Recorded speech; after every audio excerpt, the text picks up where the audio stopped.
हर हर महादेव दोस्तों, क्या आपको पता है कि भगवान जगन्नाथ आज भी 15 दिनों के लिए बीमार होते हैं?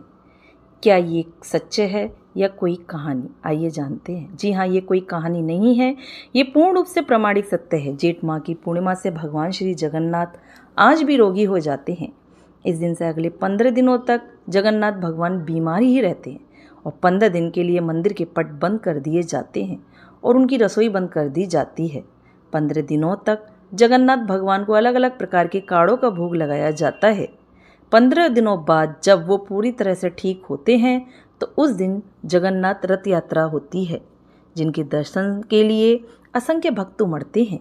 इस बार जगन्नाथ रथ यात्रा उड़ीसा प्रांत में जगन्नाथपुरी में एक भक्त माधव दास जी अकेले रहते थे। संसार से इनका कोई लेना देना नहीं था। अकेले बैठे बैठे भजन किया करते थे, प्रभु के दर्शन करते थे और उन्हीं को अपना सखा मानते थे। प्रभु के साथ खेलते थे। प्रभु उनके साथ अनेक प्रकार की लीलाएं किया करते थे। प्रभु उनको चोरी करना भी सिखाते थे। भक्त माधव दास जी अपनी मस्ती में मगन रहते थे। एक बार माधव दास जी को अतिसार यानी उल्टी और दस्त का रोग हो गया।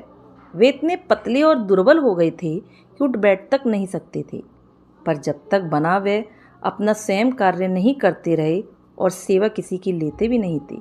कोई कहे, महाराज जी हम कर दें आपकी सेवा, तो कहा करते थे, नहीं, मेरे तो केवल एक जगन्नाथ जी ही हैं, वही मेरी रक्षा करेंगे। ऐसी दशा के कारण उनका रोग और बढ़ता चला गया। वो उठने बैठने में भी असमर्थ हो गए, परेशानी होने लगी। तब श्री जगन्नाथ जी स्वयं सेवक बनकर उनके घर पहुँचे और माधव दास जी को कहा कि हम आपकी सेवा कर दें महाराज। अपने प्रिय भक्तों के लिए प्रभु क्या क्या नहीं करते, क्योंकि उनका इतना रोग बढ़ गया था कि उन्हें पता भी नहीं चलता था कि कब मलमूत्र त्याग देते थे। बस तो शरीर खराब हो जाता था।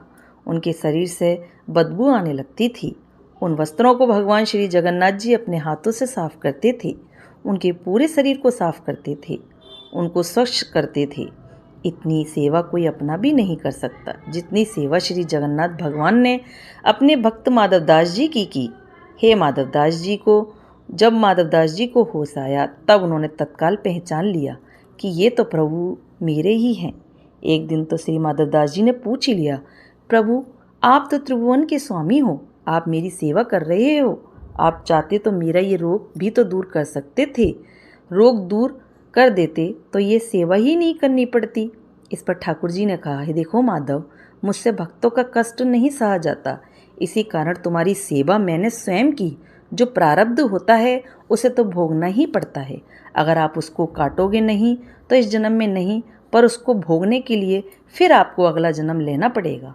और मैं नहीं चाहता कि मेरे भक्त को फिर से प्रारब्ध के कारण अगला जन्म दुख भोगने के लिए लेना पड़े।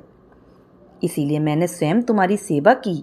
लेकिन अगर फिर भी तुम कह रहे हो तो भक्त की बात भी नहीं टाल सकता। भक्तों के सहायक बनकर प्रभु उनको प्रारब्ध के दुखों से कष्टों के सहज ही पार कर देते हैं।